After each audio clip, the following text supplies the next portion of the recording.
എല്ലാ കൂട്ടുകാർക്കും ഈ ചാനലിലേക്ക് സ്വാഗതം. ഇന്ന് ഞാനൊരു മാങ്ങ അച്ചാറാണ് ഉണ്ടാക്കാൻ പോകുന്നത്. അതിൻ്റെ ഇൻഗ്രീഡിയൻസ് എന്താണെന്ന് നോക്കിയാലോ? തുടങ്ങാം. മാങ്ങയും ഈന്തപ്പഴവും ചേർത്ത് ഒരു അച്ചാർ കേട്ടോ. മാങ്ങ വെയിലത്ത് വെച്ചൊന്ന് വാട്ടി ഇട്ട അച്ചാറാട്ടോ. ഇതെങ്ങനെ ഉണ്ടാക്കണമെന്ന് നോക്കാം. ഈന്തപ്പഴം മാങ്ങ അച്ചാർ ഉണ്ടാക്കാൻ ആദ്യം എണ്ണ ഒഴിച്ച് അതിൽ കുറച്ച് കടുക് ഇടുക. കടുക് പൊട്ടുമ്പോഴത്തേക്കും കുറച്ച് ഉലുവ, അതൊന്ന് പൊട്ടട്ടെ കേട്ടോ.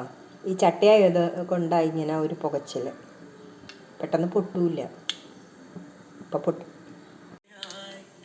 ഉലുവയും കടുകും പൊട്ടുണ്ട്. അത് പൊട്ടി കഴിയുമ്പോഴത്തേക്കും നമുക്ക് കുറച്ച് അതിൽ പച്ചമുളക്, കുറച്ച് ഇഞ്ചി വെളുത്തുള്ളി പേസ്റ്റാണ് അത്, കുറച്ച് കറിവേപ്പില, ഇത്രയിട്ട് നന്നായിട്ട് വഴറ്റാം. അതാ ഒരു പച്ച മണം മാറുന്ന വരെ ഒന്ന് വഴറ്റിക്കിട്ടാം.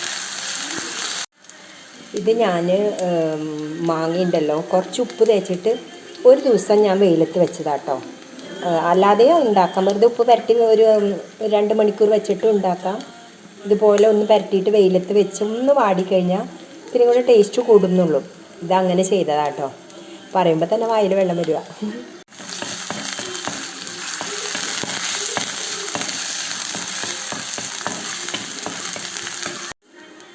ഇനി ഇത് വാടിക്കഴിഞ്ഞ് തീ ഒന്ന് കുറച്ച് വെക്കണം കേട്ടോ, അല്ലെങ്കിൽ കരിഞ്ഞു പോവേ. പൊടി കുറച്ച് മഞ്ഞൾപ്പൊടി, കുറച്ച് നമ്മുടെ പിക്കിളിൻ്റെ പൗഡർ, അച്ചാർ പൊടിയില്ലേ, അച്ചാർ പൊടി,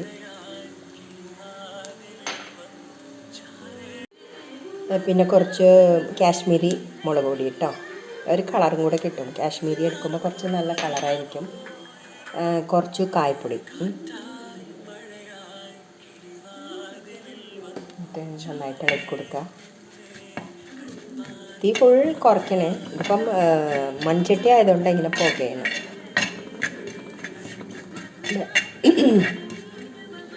എന്നിട്ട് അതിലേക്ക് ഞാൻ കുറച്ച് കുറച്ച് ഈന്തപ്പഴം ഞാൻ ഇങ്ങനെ ആക്കി വെച്ചിട്ടുണ്ട് കേട്ടോ. അത് നമ്മുടെ ഇഷ്ടത്തിനിടാം. ഇതിൽ കൂടുതൽ ഇടണവർക്ക് അത്രയും ഇടാം. ഞാനിപ്പോൾ ഇത്രയും ഇടണുള്ളൂ കേട്ടോ. അതിടുക. എന്നിട്ട് വീണ്ടും മിക്സ് ചെയ്ത് കൊടുക്കുക. ഇതിങ്ങനെ ആവുമ്പോൾ എന്നിട്ട് അതിലേക്ക് കുറച്ച് നമ്മൾ വെള്ളം ഒഴിച്ച് കൊടുക്കണം. ഓക്കെ, കുറച്ച് മതിയിട്ട് ഇത് ഈന്തപ്പഴം ഒന്നും ഇങ്ങനെ വെന്ത് വരാൻ മാത്രം കുറച്ച് വെള്ളം ഒഴിച്ച് അതൊന്ന് വേഗത്തെ.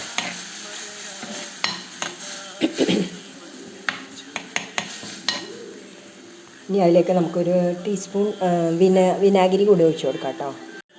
ഇതൊരു ടേബിൾ സ്പൂൺ വരും കേട്ടോ. ഒരു 2 ടീസ്പൂൺ പറയാൻ പറ്റില്ല, അച്ചാറല്ലേ. കുറച്ച് വിനാഗിരി. ഇനി എല്ലാം കൂടെ നന്നായിട്ട് ഇളക്കി ഇതൊന്ന് വെന്ത് വരട്ടെ കേട്ടോ. വെന്ത് വന്നിട്ട് നമുക്ക് മുളക് ആഡ് ചെയ്യാം.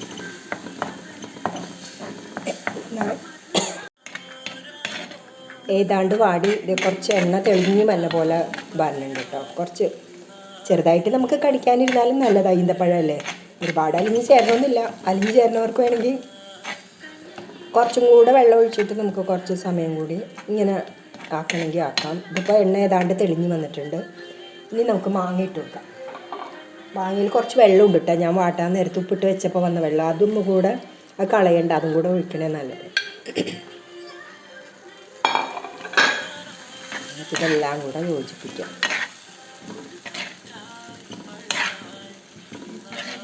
നല്ല മണമൊക്കെ വരുന്നുണ്ട്, വായിൽ നിന്ന് വെള്ളവും വരുന്നുണ്ട്. നല്ല പുളിയും എല്ലാം കൂടെ ചേർന്നൊരു പ്രത്യേക മണം. കായപ്പൊടി എല്ലാത്തിൻ്റെ ഒരു മണം ഉണ്ടല്ലോ. അച്ചാർ ഇഷ്ടപ്പെടുന്നവർക്ക് ഇപ്പോൾ വായിൽ വെള്ളം വരുന്നുണ്ട് അവർ കാണുമ്പോൾ അല്ലേ. എനിക്ക് വായിൽ വെള്ളം വരുന്നുണ്ട് കേട്ടോ. ഇപ്പം ഈന്തപ്പഴം ആയതുകൊണ്ട് ഞാൻ വേണമെങ്കിൽ ശർക്കര, ചെറിയൊരു മധുരം വേണം തോന്നുന്നവർക്ക് ശർക്കര ഇടാം, അല്ലെങ്കിൽ ഒരു തുള്ളി പഞ്ചസാര ഇടാം. ഞാനിപ്പോൾ ഈന്തപ്പഴത്തിൻ്റെ ഒരു മധുരം ഉണ്ടല്ലോ, അതുകൊണ്ട് പിന്നെ ഓവർ മധുരം ആക്കണില്ല. ചെയ്യണവർക്ക് അങ്ങനെ ചെയ്യാം കേട്ടോ. ഇതിപ്പം നിങ്ങൾക്ക് ഗ്രേവി വേണമെങ്കിൽ കുറച്ച് തിളച്ചാറിയ വെള്ളം കൂടെ ഒഴിച്ച് കൊടുക്കാം. അപ്പോൾ നല്ല ഗ്രേവിയോടെ കിട്ടും. ഞാൻ ഏതായാലും ഇച്ചിരി തിളച്ചാറിയ വെള്ളം ഞാൻ ഒഴിച്ചു കൊടുക്കുന്നുണ്ട്. അതൊന്ന് ചൂടാക്കി കഴിയുമ്പോൾ പിന്നെ നമുക്ക് ഓഫ് ചെയ്യാം കേട്ടോ. ഇത് ചൂടാറി കഴിയുമ്പോൾ നമുക്ക് കുപ്പിയിൽ ആക്കിയിട്ട് നന്നായിട്ട് അടച്ചു വെച്ചാൽ കുറേ ദിവസം നമുക്ക് കേടുകൂടാതെ യൂസ് ചെയ്യാൻ പറ്റും. അച്ചാറല്ലേ. അപ്പോൾ ആവശ്യത്തിന് മാങ്ങ നമ്മളിങ്ങനെ അരിഞ്ഞൊന്ന് വെയിലത്ത് വാട്ടിയ ഒരു പ്രത്യേക ടേസ്റ്റ് കേട്ടോ. അങ്ങനെ ചെയ്ത് നോക്കണം ചിലർ. അല്ലെങ്കിൽ 2 മണിക്കൂറോ 1 മണിക്കൂറോ ഉപ്പിട്ട് പുരട്ടി വെച്ചിട്ട് ചെയ്താലും നല്ലതാണ്, കുഴപ്പമില്ല. ഇപ്പോൾ വെയിലില്ലാത്ത സമയമാണെങ്കിൽ അങ്ങനെ ചെയ്യും. ഇപ്പം നല്ല വെയിലല്ലേ, അപ്പോൾ നമുക്ക് അത് വെയിലത്ത് കുറച്ച് നേരം വെച്ചാൽ മതി. രാവിലെ വെച്ചാൽ ഉച്ചയാകുമ്പോൾ തന്നെ ഒരു വാടൽ വരും. അത് കഴിഞ്ഞ് ഉടനെ എടുത്തിട്ടാലും മതി. ഞാനിത് ഒരു ദിവസം ഫുൾ ഡേ വെച്ചു, അപ്പോൾ തന്നെ ആ കളറായി. ഇത് നമുക്ക് നന്നായിട്ട് ഇങ്ങനെ ഇളക്കിയിട്ട് നമുക്ക് മൂടി വയ്ക്കാം കേട്ടോ. ഒരു കാര്യം മറന്നു, ഉപ്പുണ്ടാകാൻ നോക്കാൻ മറന്നുപോയി. അയ്യോ, അതാണ് മെയിൻ. ഉപ്പുണ്ടോ നോക്കട്ടെ കേട്ടോ. കുറച്ച് ഉപ്പിൻ്റെ കുറവുണ്ട്. കുറച്ച് ഉപ്പിട്ട് കൊടുക്കട്ടെ. കുറച്ച് ഉപ്പിടുക കേട്ടോ. ഇപ്പോഴാണ് ഓർത്ത. ഇപ്പം എല്ലാവരും ചോദിച്ചാൽ ഉപ്പ് ഇടണല്ലേ, അച്ചാറിന് ഉപ്പ് വേണ്ടേ എന്നൊക്കെ ചോദിച്ചാണ്. ഇപ്പോഴാണ് ഞാൻ പെട്ടെന്ന് ഓർത്ത. അതിൻ്റെ മണമൊക്കെ ഇങ്ങനെ വന്നിട്ടുണ്ടല്ലോ.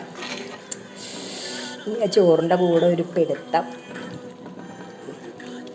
കണ്ട. ഇങ്ങനെ ആകുമ്പോൾ ഉണ്ടല്ലോ, ചിലവർക്ക് ഇങ്ങനെ പീസായിട്ട് കഴിക്കാൻ ഭയങ്കര ഇഷ്ടമായിരിക്കും അല്ലേ. ഞാൻ ഒരുപാട് അലിന്ന് പോവാതെ ഇങ്ങനെ അങ്ങനെ മൂടി വയ്ക്കുവാണേ. എന്നിട്ട് ആറിക്കഴിയുമ്പോൾ നമുക്ക് കണ്ടെയ്നറിലാക്കാം. ഓക്കെ. ഇപ്പോൾ ഭരണിയിലാണ് വെക്കുന്നത്. ഇതാകുമ്പോൾ എടുക്കാൻ എളുപ്പമുണ്ടല്ലോ. ആവശ്യമുള്ളത് നമുക്ക് എടുക്കാമല്ലോ.